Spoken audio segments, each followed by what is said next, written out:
목소리 잘 들리죠? 오늘 선생님이 강의를 맡은 주제는 바다를 지키고 생명을 지키는 해조류 대체 플라스틱 강연을 맡은 대전 삼성초 교사 한성면입니다. 이제 오늘이 8월 며칠인가요? 이제 7월 지나고 8월 지나고 여름이 어느덧 좀 끝나가는 느낌인데 선생님이 질문 하나 낼게요. 여름 하면 꼭 필요한 거 뭐 있는지 한번 얘기해 볼 친구. 빨간색 옷 입은 친구 얘기해 볼까요? 에어컨. 또 승준이? 물 좋아. 또 친구? 아이스크림 필수지. 재혁이? 수박 좋아. 친구? 선풍기 좋아. 뭐 에어컨, 선풍기 나왔고 한 친구 더 해볼게. 빙수요. 빙수. 여러분이 지금까지 말해준 것 중에 마시는 것도 있고 먹는 것도 있고 에어컨이나 선풍기 같은 것도 있었는데 선생님이 원하는 답도 하나 나왔어요. 선생님은 선생님만 친구들은 알겠지만 선생님 물을 되게 많이 먹어요. 물을 되게 많이 먹고 여름에는 더우니까 물 생각이 많이 나는데 물이 주는 효과 뭐가 있을까요? 갈증을 해결해주고 건강 좋아. 또 편하게 한번 얘기해볼까? 시원해요. 시원해요. 좋아. 노폐물 배출 좋아. 이렇게 물이 주는 효과가 엄청 많은데 이런 생각은 해봤어요? 여러분이 먹는 물, 그 속의 물병은 어디로 갈까? 쓰레기통, 분리수거. 보통은 물을 먹으면 내용물을 비우고 세척하고 겉면에 있는 비닐을 벗긴 다음에 압축해서 플라스틱, 재활용으로 배출하면 그러면 끝일까요? 끝이 아니에요?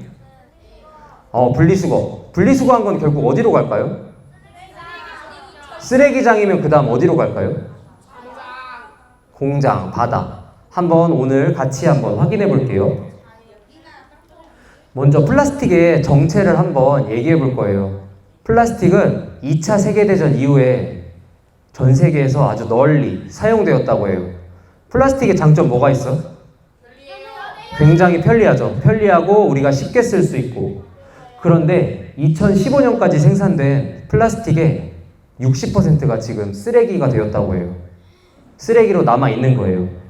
그래서 보면 최근 연구 결과에 따르면 적게는 8,600만 톤에서 많게는 1억 5천만 톤까지 바다에 플라스틱 쓰레기가 쌓여 있다고 해요. 여러분 지구온난화 들어본 거 있나요? 지구온난화가 뭐예요? 지구온도가 올라가서 우리 지구촌의 많은 생활을 바꾸고 있는데 유엔에서는 지구온난화와 함께 이 플라스틱 쓰레기를 전지구적 위기라고 얘기했어요. 자, 이 플라스틱 쓰레기가 정말 위험한 게 미세 플라스틱이 급증한다는 건데 플라스틱은 쓰레기에 버려지면 금방 없어질까요? 그대로 남아있고 더 무서운 게 플라스틱은 스스로 분해를 해요. 시간이 10년, 20년, 100년, 1000년이 지나도 조금씩 크기가 작아져요. 그래서 보면 매크로 플라스틱부터 미세 플라스틱, 나노 플라스틱까지 계속 변화를 하는데 이 미세 플라스틱의 무서움에 대한 영상을 한번 시청해 보겠습니다.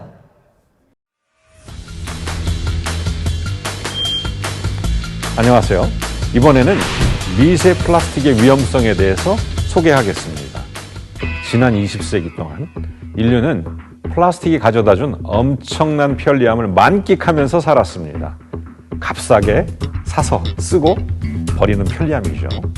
이러한 행동은 21세기인 오늘까지도 계속되고 있고 지구적 차원에서 그 심각성과 함께 무서운 경고의 메시지가 여기저기서 나오고 있습니다. 해변에 떠밀려와 죽은 고래 뱃속에 엄청난 양의 플라스틱 쓰레기가 있었다. 태평양에는 서울보다도 더 큰 해상 플라스틱 섬이 존재한다는 사실. 코로나가 한창인 2020년에도 세계적으로는 대략 4억 5천만 톤의 플라스틱이 생산되었습니다. 어마어마합니다. 이렇게 생산되어 사용된 플라스틱은 대부분 소각되거나 매립 또는 해상에 버려지게 됩니다. 여기서 우리가 모르는 사실이 하나 있어요. 버려진 플라스틱은 마치 암석이 풍화되듯이 잘게 쪼개져서 크기가 5mm 이하의 작은 플라스틱이 되는데 이것을 우리는 미세 플라스틱이라고 합니다. 문제는 눈에도 잘 안 보이는 더 작은 미세 플라스틱이 매우 많다는 점이에요.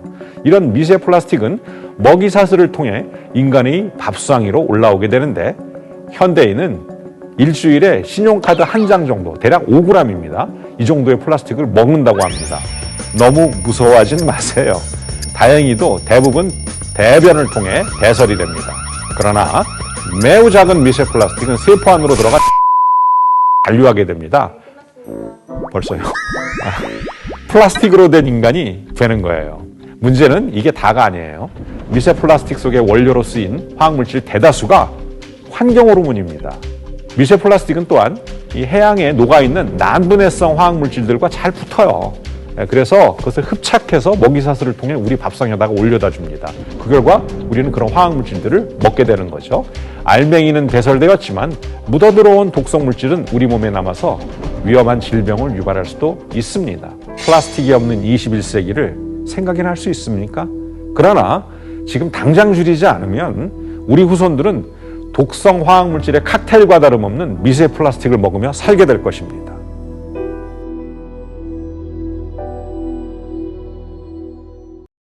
플라스틱의 위험성 영상 잘 봤나요? 인상 깊은 거 얘기해 볼 친구 있나요? 영상 중에서. 친구 얘기해 볼까요? 고래가 플라스틱을 먹으면 죽어요. 아, 고래가 플라스틱을 먹으면 죽어. 사실 선생님도 플라스틱을 먹으면 죽겠죠. 또 혹시 기억 남는 거? 미세 플라스틱이야. 미세 플라스틱이 좀 위험하고 조심해야 하고. 좋아. 아까 바다에 플라스틱이 엄청 많이 쌓여 있다고 하는데 평화로운 바다에 보통 5개의 환류대가 있어요. 환류대는 물이 흐르면서 멈추는 구역인데 그 속에 플라스틱 섬이 많이 이루어집니다. 또는 큰 강이나 삼각주에도 있어요. 여기서 질문. 1초에 얼만큼의 쓰레기가, 플라스틱 쓰레기가 바다에 버려지고 있을까? 많이야. 많이인데 한번 얘기해 볼까요? 1톤. 좋아. 1톤. 높아요. 더 커. 한 소리. 30톤? 더 높아요. 100톤? 더 높아요. 128톤 구체적이었는데 더 높아요. 1억 톤보다는 작아요. 1억 톤이면 우리가 살 수 없을 것 같은데. 1000톤 좋아. 1000톤 더 높아요. 편하게 얘기해 보세요. 100,000톤, 1100톤 더 높아요. 조금 더 너희의 통을 키워봐. 1800톤 좋아. 또 8000톤 조금만 더 키워봐. 말씀. 네. 5000톤. 자, 정답은 아직 안 나왔는데 1초마다 24톤의 쓰레기. 그래서 1년이면 1270만 톤의 쓰레기가 버려지고 있다고 해요. 플라스틱 쓰레기가 바다에. 플라스틱이 바다로 유입되는 이유 3가지를 같이 확인할 건데요. 첫 번째는 쓰레기예요. 길거리나 해변에 돌아다니는 쓰레기가 유입되기도 하고, 여러분이 코로나 때 배달 음식 많이 시켜 먹었나요? 여러분은 되게 환경을 많이 생각하는데 선생님도 미안하지만 배달 음식을 코로나 때 많이 시켜 먹었어요. 선생님도 여기에 좀 마음에 죄책감이 좀 있어요. 준비하면서 일회용품이 증가되면서 쓰레기가 나오기도 하고, 마지막으로는 우리 어부들이 바다에서 물고기를 잡을 때 쓰는 그물이나 어구에서 플라스틱이 버려지기도 해요. 두 번째는 하수구인데, 여러분 점심 먹고 저녁 먹고 양치질 하나요? 아니에요. 아니죠? 아침 먹고 하고. 선생님도 했는데, 선생님 어릴 때는 치약에 이렇게 미세하게 조그만 알갱이가 없었는데, 여러분이 쓰는 치약에 혹시 알갱이 본 적 있나요? 네, 이게 약간 치약 이빨 사이사이에 이제 닦아주는 마이크로비즈라는 건데, 이게 미세 플라스틱이에요. 그래서 우리가 양치질을 하고 치약을 뱉으면 그게 하수구를 통해 바다로 들어가기도 하고, 합성섬유, 여러분이 입은 옷을 빨면 거기서 나오는 미세 플라스틱이 하수구를 통해 바다로 들어가기도 하고, 물티슈 있죠? 물티슈 같은 건 보통 일반 쓰레기에 버리라고 하는데 하수구에 버리면 이것도 플라스틱이 나와서 바다로 들어간다고 해요. 그렇지, 변기 막히지. 자, 플라스틱이 바다로 유입되는 이유 세 번째는 매립지. 매립지는 여러분이 쓰레기장 아까 얘기했잖아요. 산더미처럼 쌓이는 플라스틱이 바람에 날리기도 하고, 타이어가 마모되면서 생기기도 하고, 처리 과정에서 나오기도 합니다. 자, 플라스틱과 동식물의 상호작용이 이제 정말 중요한데, 아까 교수님의 영상 중에서 먹이사슬 들어본 기억 나나요? 이제 그거에 대해 같이 얘기를 해볼 거예요. 플라스틱은 바다로 가면 여러분도 당연히 알겠지만 해양 동물들한테 영향을 많이 미쳐요. 어떤 영향을 많이 미칠까요? 먹이 좋아 또. 죽어요. 그게 다 결국 좋은 영향일까 나쁜 영향일까? 살면서 나쁜 영향을 많이 미치는데 최근 연구 결과에 따르면 바다에 사는 미역, 아니면 바다새, 거북이 등등 모든 생명체 중에서 2141개 종에 영향을 미친다고 해요. 영향을 미치는데 주로 부상. 거북이가 가다가 플라스틱 빨대 껴가지고 부상당하기도 하고 죽기도 하고, 고래 뱃속에 식도에 플라스틱이 박혀가지고 못 먹어서 죽기도 하고, 이러한 영향을 많이 미치게 됩니다. 바닷속 플라스틱의 무서움이 여러 가지가 있는데 첫 번째는 뒤엉킴이에요. 뒤엉킴. 여러분도 뒤엉킴이 뭔지 알 것 같나요? 뭘까요? 엉키는 거. 내가 뭔가 그물에 갇혔다고 생각하면 돼요. 주로 여기 사진에 보면 알겠지만 새가 밧줄이나 그물에 감싸가지고 움직이지 못하게 되기도 하고, 바다에 플라스틱이 워낙 많다 보니까 요즘 바다새들은 새 집을 만들 때 나무를 이용하는 게 아니라 플라스틱을 이용한다고 해요. 플라스틱을 주워다가 만드는데 거기 플라스틱 중에 잘라져 있는 플라스틱이 날카롭잖아요. 그래서 태어난 새가 찔려가지고 다치기도 하고 부상을 입기도 하고 그런 영향을 계속 주는 거죠. 그리고 산호군락, 여러분 산호가 뭔지 알고 있나요? 바다에 약간 꽃처럼 이렇게 이쁘게 피어있는 그런 느낌의 군락인데, 하와이가 산호군락이 되게 유명하다고 해요. 그래서 산호군락을 보려고 여행을 많이 가는데 하와이 산호군락의 80%가 플라스틱 때문에 이미 죽었다고, 폐사가 되었다고 합니다. 두 번째는 섭취. 플라스틱을 여러분이 먹었다고 생각을 해보세요. 어떨 것 같아요? 죽어. 답답해, 딱딱해. 바로 뱉어내고 싶을 것 같고. 우리는 만약 예를 들어 플라스틱 뚜껑을 먹었어. 실수로 물었어. 그럼 병원에 가서 바로 빼면 되는데 동물들은 바로 뺄 수 있을까요? 동물들은 플라스틱이 일단 들어가면 음식이라고 생각하고 가짜 포만감을 느껴요. 가짜 배부름. 그리고 나서 다치기도 하고. 최근에 기사 중에서 태국의 고래상어가 떼죽음을 당한 경우가 있었는데 이유가 뭐였을까요? 구체적으로 플라스틱 어떤 제품 때문에. 미세 플라스틱, 또 페트병, 비닐. 여러분도 많이 쓰는 거예요. 빨대.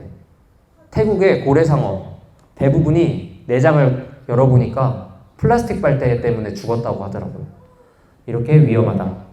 그리고 영국의 연구 결과에 따르면 바다새의 90%가 현재 플라스틱을 먹고 있고 바다거북의 52%도 플라스틱을 52%나 먹고 있어요. 그러니까 생활에서 그냥 플라스틱을 먹고 사는 거예요. 정말 위험한 상황인 거죠. 코에 긴 빨대가 박힌 거북이, 20kg이 넘는 플라스틱 쓰레기들을 먹고 숨진 고래. 자, 사람이 무심코 버린 플라스틱 쓰레기 때문에 이렇게 바다 동물들이 목숨까지 잃고 있습니다.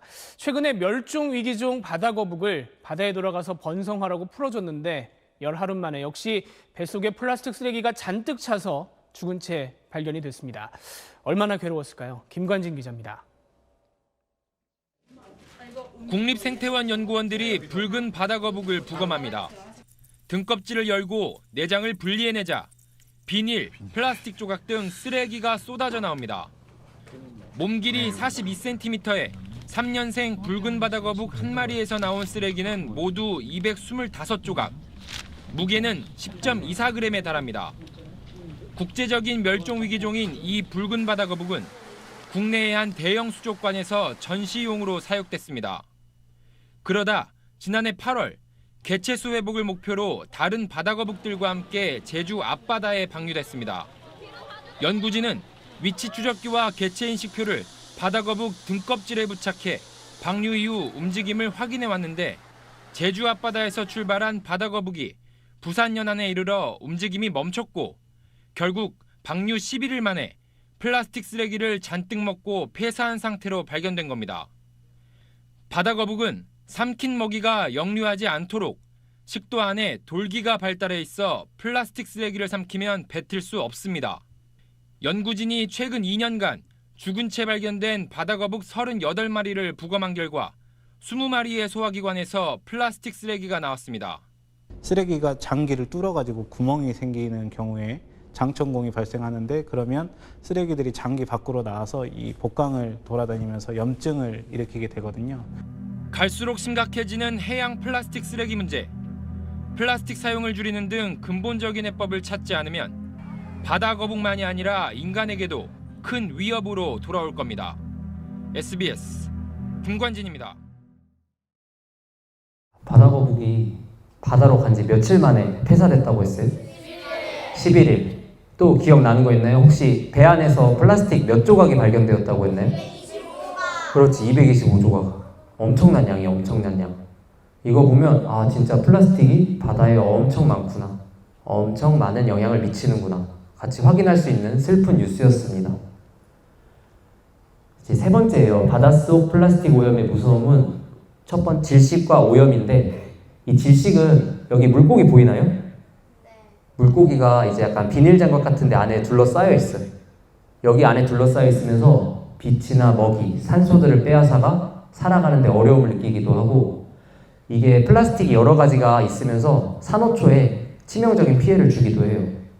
그리고 여러분, 아까 플라스틱이 바다로 가서 점점 크기가 어떻게 된다고 했어요? 작아져. 그걸 무슨 플라스틱이라고 했죠? 그렇지. 그 미세 플라스틱이 바닷속 동물의 몸에 들어가면 그게 뇌까지 결국 도달한다고 해요. 뇌까지 도달해서 피해를 입히는 무서움이 있습니다.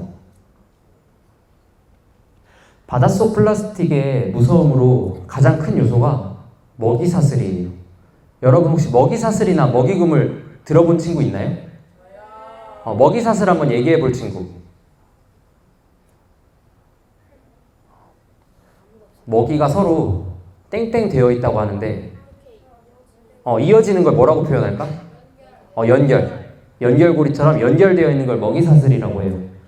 바닷속 생태계는 먹이가 좀 한정적이에요.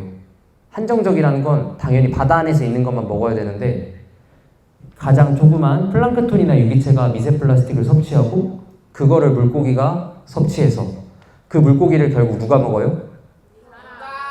인간, 나라는 사람이 먹게 돼서 영향을 미치는 거. 우리나라 남해나 이런 데 가면 홍합이나 굴을 양식을 되게 많이 하는데, 그 홍합이나 굴도 플라스틱을 되게 많이 섭취한다고 해요. 또 유럽의 연구 결과에 따르면 꽁치 통조림 먹어본 적 있나요? 꽁치 통조림을 사면 이제 20개 브랜드 걸 조사를 하니까 20개에서 4개 브랜드에서 플라스틱이 검출이 됐다고 해요. 그러니까 여러분이 사 먹는 꽁치 통조림에도 있을 수 있다는 거죠. 아까 산호초 얘기했는데 앞에 산호초 보이나요? 산호초는 바다 생태계, 해양 생태계에서 아주 중요한 역할을 하는데, 물고기들의 집 역할을 하고 쉼터 역할을 하기도 하고 정화시켜주는 아주 중요한 역할을 해요. 근데 태평양 산호초에 아까 80%가 폐사됐다고 했죠. 111억 개의 쓰레기가 존재하고 이 쓰레기가 2025년까지 40%가 계속 증가할 예정이라고 해요. 그리고 플라스틱에 엮이게 되면 산호초의 질병 확률이 20배에서 89배까지 상승한다고 해요. 89배라고 하면 내가 예를 들어 병원을 한 달에 한 번 가. 근데 병원을 매일 가는 거랑 다를 게 없는 거예요. 매일 아픈 상황. 여러분 혹시 맹그로브 들어봤나요? 맹그로브는 보면 뿌리가 되게 복잡한 식물인데, 이 맹그로브는 지구온난화를 방지시켜주고 수질오염도 방지하는 아주 중요한 역할을 하는 거예요. 근데 이것도 마찬가지로 뿌리가 두껍다 보니까 여기에 플라스틱이 모여서 플라스틱 밀도가 엄청 높아지게 됩니다. 그리고 마리나해구 혹시 들어봤나요? 진짜 들어봤어요? 마리나해구는 약 지구상에서 가장 높은 산은 어디예요? 에베레스트. 지구상에서 가장 깊은 바다는 마리나해구라고 하는데 약 1만 미터예요. 그러니까 바닷속 밑에 1만 미터인데 이 1만 미터에까지 플라스틱이 발견된다고 해요. 그러니까 플라스틱이 안 없어지는 거야. 계속 바다로 가라앉고. 자, 그러면 이제 우리가 문제점을 계속 확인했는데 바닷속 플라스틱 어떻게 해야 될까, 얘들아? 건져내야 돼요. 좋아. 근데 이걸 다 수거하고 제거하는 게 쉬운 일일까요? 이걸 또 수거하면서 쓰레기가 나올 수 있어요. 그러면 우리가 플라스틱을 안 쓸 수 있을까요? 그러면 어떻게 해야 될까? 줄여야 돼. 줄이려고 노력을 하고, 선생님은 이제 다른 기술을 한번 생각해 봤어요. 자, 바이오 플라스틱 들어본 친구 있나요? 기존 플라스틱은 사용 시간이 일단 되게 짧아. 선생님만 하더라도 이 물 1년 내내 먹지 않잖아요. 한 10분 동안 먹으면 바로 쓰레기통에 버려져. 근데 이건 버려지면 분해하는 시간이 길까요? 짧을까요? 엄청 길죠. 근데 바이오 플라스틱은 편리하게 이용이 가능하고 분해가 아주 쉽습니다. 근데 바이오 플라스틱에 조건이 있어요. 빨간색 글씨로 썼는데 한번 다 같이 읽어볼까요? 시작.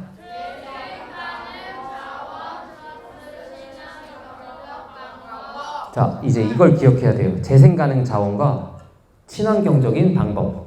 한번 확인해 볼게요. 자, 이제 해조류를 활용한 친환경 플라스틱인데 우리나라 서해랑 남해에 김이나 다시마를 되게 많이 양식하고 있어요. 여러분 김 좋아하나요? 네. 선생님도 김을 좋아하고 선생님 집에도 애기가 있는데 김이 없으면 밥을 안 먹어요. 그만큼 김은 진짜 많은 도움을 주는데 이제 해조류가 품질이 우수한 거는 식용으로 그동안 계속 썼어. 우리가 먹는 김으로. 근데 그동안 품질이 안 좋은 미역이나 다시마 이런 거는 쓰레기통에 버리고 폐기 처분을 했어요. 근데 그 폐기 처분된 게 아까우니까 플라스틱으로 한번 개발을 해보자. 그런 의견이 나왔습니다.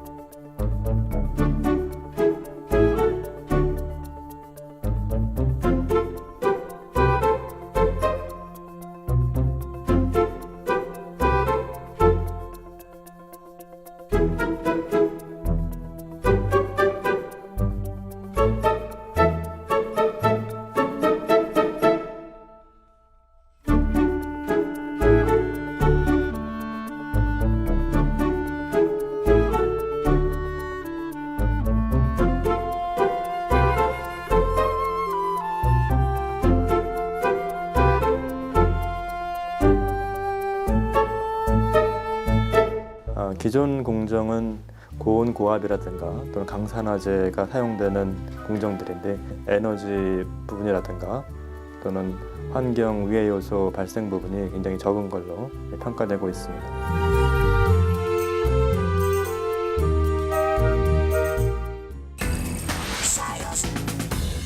자, 해조류를 활용한 플라스틱, 바이오 플라스틱에 대해 영상을 봤는데 최근에 개발된 해조류 빨대는 18시간 정도 사용이 가능하고 바닷물에서 완전히 녹아버린대요.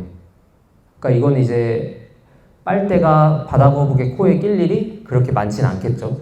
더 안전한 거예요. 그리고 이거랑 더불어서 우리나라에서 처음으로 개발한 게 있다고 하는데 플라스틱 대체 영상 한번 볼게요. 한국인이 세계 최초로 개발한 이 종이컵. 미역으로 만들어졌습니다.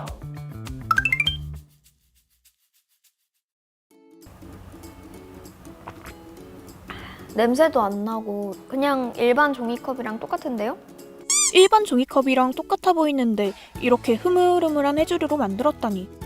어떻게 해조류가 종이가 된 거죠?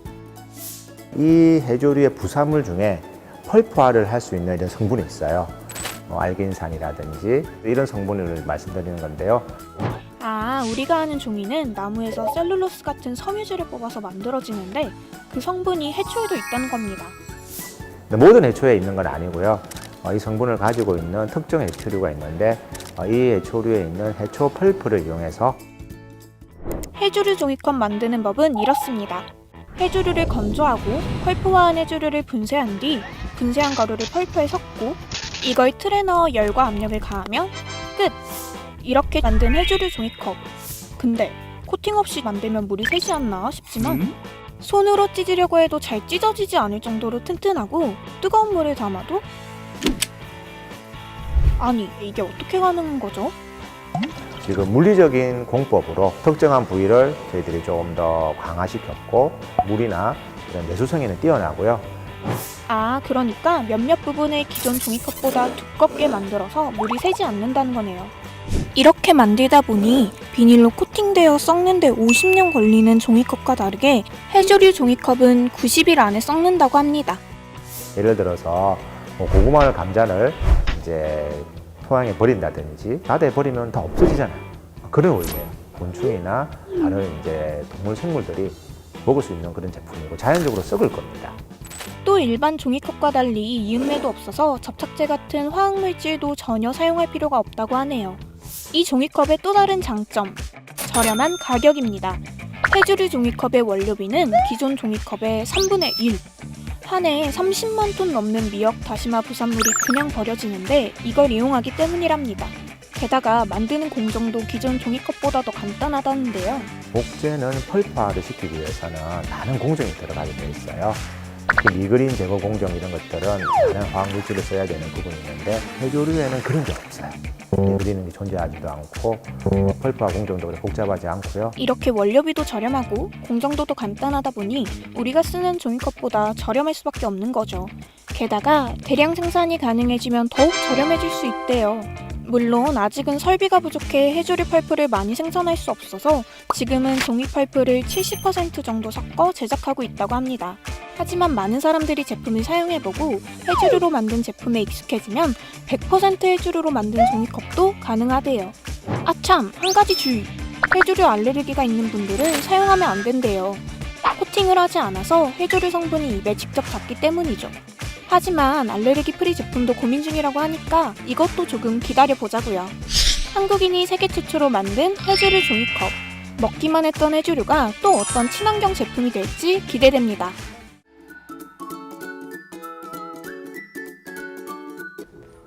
한 해 버려지는 해조류가 몇만 톤이라고 나왔죠, 아까 영상에? 30만 톤. 그래서 이 30만 톤을 이제 종이컵을 사용하는데 쓰는 거예요.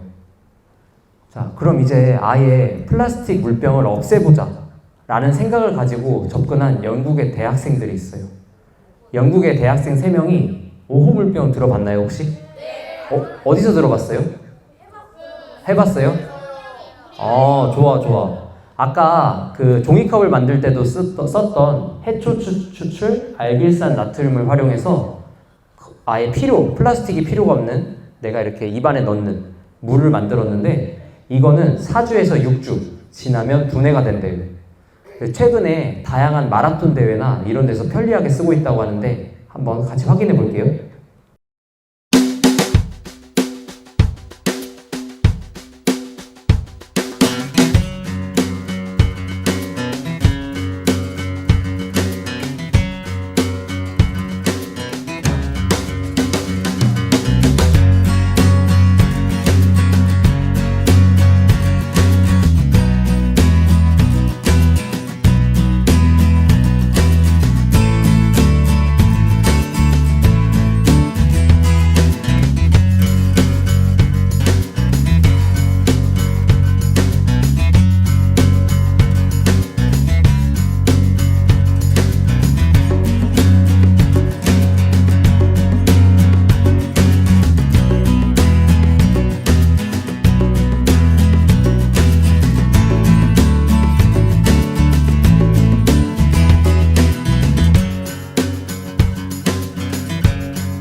이제 선생님이랑 바이오 플라스틱 보고 미역 해조류로 종이컵도 보고 5호 물병도 봤는데 앞에 보면 첫 번째 사진엔 거북이가 뭘 달고 있나요? 저 비닐 안에 약간 플라스틱 같은 쓰레기를 달고 있어요. 두 번째 사진에는 거북이가 어떤 상황인가요? 물이 깨끗하고 자유로운 상황이요. 자, 이렇게 바뀌기까지 여러분의 뭐가 필요할까요? 노력, 또 행동, 좋아, 또 관심. 여러분이 오늘 수업을 통해서 미세 플라스틱의 위험성도 공부하고 이렇게 해조류를 통해 만들 수 있다는 걸 알고 관심을 가지면 이제 지구에 있는 바다도 달라질 수 있는 거예요. 오늘 수업하면서 혹시 기억 남는 거 혹시 얘기해 볼 친구 있을까요? 인상 깊었던 거. 얘기해 볼까요? 미세 플라스틱. 미세 플라스틱이 어떤 게 기억에 남았어요? 모르겠어. 또 혹시 기억에 남는 친구? 테이? 해조류 종이컵 좋아. 혹시 해조류 종이컵 한번 사보고 싶은 친구 있나요? 아까 가격도 싸다고 했으니까 선생님도 인터넷 찾아봤을 때 가격이 생각보다 비싸지 않았어요. 그래가지고 다음번에 한번 사봐야겠다라는 생각을 했습니다. 그렇지. 또 혹시 기억에 남는 거 있었을까요? 자, 우리의 관심으로 바다를 지킬 수 있도록 앞으로도 노력을 하도록 하겠습니다. 자, 경청해 주셔서 감사합니다. 이상 수업 마치겠습니다.